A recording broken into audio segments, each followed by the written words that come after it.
Senator Mike Rounds of South Dakota appeared on State of the Union, and he came on, I guess, to defend the Republican Social Security stance. And I think he did a great job in doing so for people who are unwilling or cannot read between the lines of what he was saying.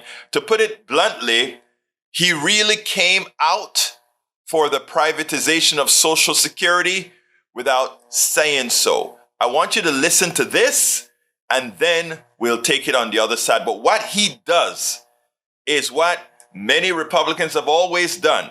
They're putting the knife in, twisting it, throwing salt in it, and then putting a bit of anesthesia over it so that you initially don't feel the pain. Check this out. We'll take it on the other side.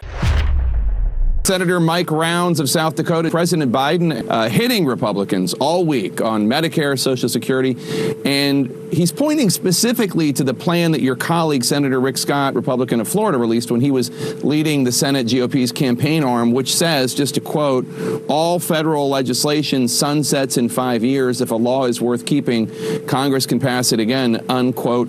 Do you support that plan? I kind of look at Social Security the way I would at the Department of Defense and our defense spending. We're never going to not fund defense, but at the same time, every single year we look at how we can make it better.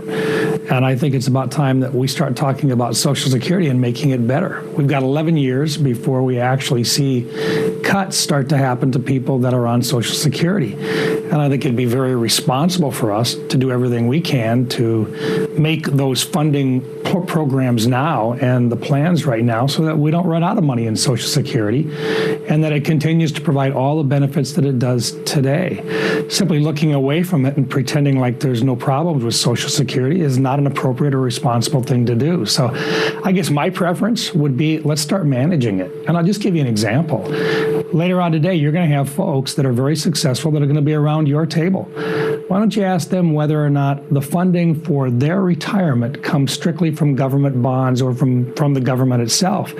And don't they look at other resources that help to make their retirement plans better? And I think we can do that if we start now on a bipartisan basis to make plans so that we've got the resources necessary, if not in basically about 11 years. And that's a heads up for a lot of people that are 50, 51, 52 years old. The reductions that are built in are about 24%. Yeah. A group of us are saying, look, we've got to do something about that. Let's talk about it. And there's a group of us that have been. And so this is not something that we should be trying to scare people. This is something that we should be saying, let's plan now so that Social Security has a long run ahead of it, more than 75 years. And why don't we start talking about the long-term plans instead of trying to scare one another? So I hear you on the long-term plans, and I want to talk about that in a second. But just to be clear about what you were just talking about, are you talking about a partial privatization of Social Security so that there is investments in the market in addition to government bonds? Is that what I should understand from what you just said?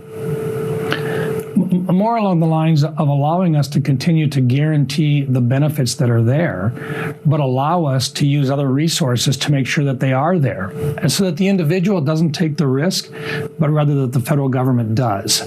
So rather than simply saying that, and we've got proven track record in other areas of the federal government of doing this right now, but there's a group of us that have been working. I'm not the leader of the group, so I really don't want to get into a lot of the detail on it. But I really think there's a golden opportunity in a bipartisan way to put Social Security on a long-term plan that would make it better in the future than what it is today and to assure its longevity.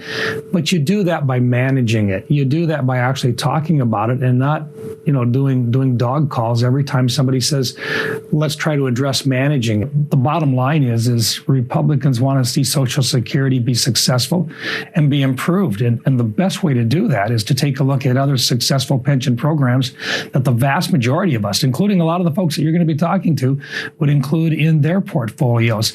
But we can do that as long as the federal government continues to make the assurances to the individuals who are looking forward to Social Security long term. So do you think that everything needs to be on the table in terms of managing it, in terms of means testing, in terms of raising the retirement age, in terms of reducing benefits for people who who maybe financially are not as dependent upon them, and on and on? Everything needs to be talked about? I think the first thing that you do is you assure people that are currently on Social Security or that are within 15, 20 years of getting it, that they're not going to see changes in the existing benefits or programs. I think that's really important so that they can continue on the plans that they've got for retirement. But second of all, you have to do a little bit of looking at what longevity looks like and whether or not people, if they're living longer, do we have to plan to make sure that we've got the resources to be able to pay for those benefits long term. There are some natural things that we've done in the past. We've looked at moving up by a couple of months the time period in which full benefits start. That's possibly something that we could look at in the future. There may be some possibilities of changing the amount of income which is subject to Social Security taxes. I think those are reasonable discussions to talk about because right now we have some increases there built into the existing program. But let's not talk about significant stuff until we actually look at what the other alternatives are. We think that there are possibilities out there of long-term success without scaring people and without tearing apart the system and without reducing benefits. But it requires management and it requires actually looking at and making things better. Now, the first thing I want you to notice that Senator Rounds did not dismiss Senator Rick Scott's program that wanted to sunset all federal programs, including Medicare, Medicaid, and Social Security. So he didn't come straight. He said, oh, maybe it should have been done a different way, etc., etc., etc. But he did not come out against it because what Rick Scott wants to do is standard Republican orthodoxy. So he didn't come out against it. Then he wanted to placate Jake Tapper.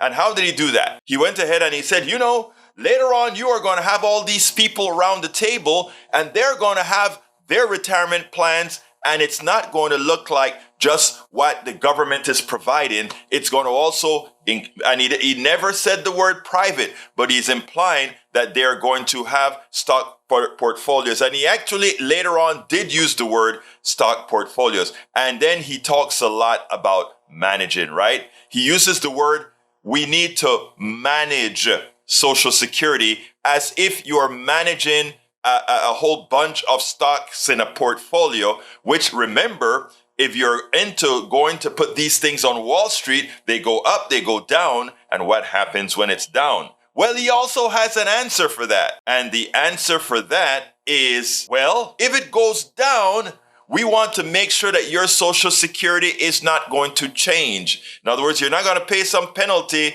if of course, it makes no sense because what he's trying to tell you is that if you invest in the stock market or whatever, if it goes up somehow, he wants you to believe that you're going to do better. You know, if some of your money is in the stock market, he never once used the word stock market. It's all between the lines of how he uses managing, how he uses Jake Tapper's folks on their pensions, etc. So to combat the irrational nature of putting some or all of Social Security on the books for Wall Street, which is an irrational, crazy thing to do, given that Wall Street is, even now, Wall Street is on a prayer in the amount of derivatives that are out there, that are some of them getting ready to crash. It's something like a 1 to 100 leverage that many companies are leveraged on Wall Street, which is why they're trying to get your money. They want to influx your money to give these rats, these thugs on Wall Street who do no work for society, who just plays with money to make a whole lot of money and are all richer than you.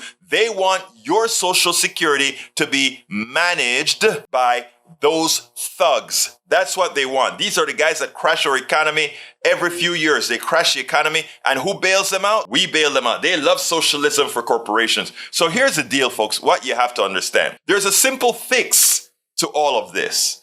It's not difficult. It doesn't take rocket science. The reason they don't want this fix, the proper fix, the only fix that will work forever, is that it means that those wealthy people, all of their income should be taxable for Social Security. All of their income, well, it's currently taxable for most of it then is taxable for Medicare. But here is the kicker. And I want you guys to understand this in detail because they lie to you so often with a smooth sounding, nice, smiling face, right? First of all, if they're going to take the risk, in other words, if they put your private money into the stock market and the stock market goes down, what Round is saying is, well, the government will guarantee that you won't lose your income.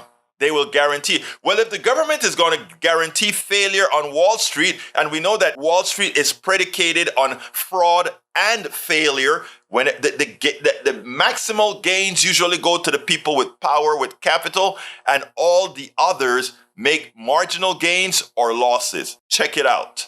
Now, here's the deal. When they tell you, well, the stock market always goes up on the average of 7%. See 7% for whom? Okay? That's an aggregated number. But here's the deal. All we need to do is tax every part of income. Right now, those wealthy people, they get away with only paying a fraction of their income. And when I say income, I'm talking about capital gains. I'm talking about wealth and everything else. You know, here's the deal. They ask you, they say to you, we want to tax your car every year. You pay capital tax on your wealth. You're paying wealth taxes right now.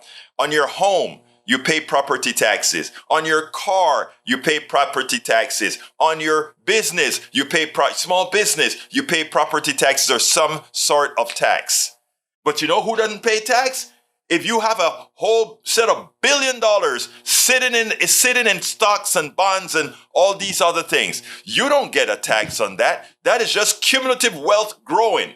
You don't get tax, but on your home, you're going to pay taxes every year. On my home, I pay several $1,000s worth of just taxes on the home. My biggest asset, my capital. But those wealthy people with all these financial instruments, they don't pay any taxes. If you want to know why Social Security and all these other programs are in trouble, it's because we have made cutouts. We have made subsidies. We have made evasion mechanisms for all these wealthy people to just keep taking their money. They take, and we defend a country with our blood, our sweat, our tears, our labor, our intellect, so that just a few of them can be wealthy without lifting a finger, without lifting any intellectual value to make and skim everything that we have earned. Social Security can be fixed without you paying any more. In fact, you could pay less in Social Security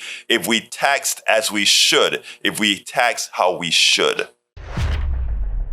We spend a lot of time deconstructing the news, trying to parse it into a form that everybody can understand. We try to find those little nitpicks where it flies above the fray, etc.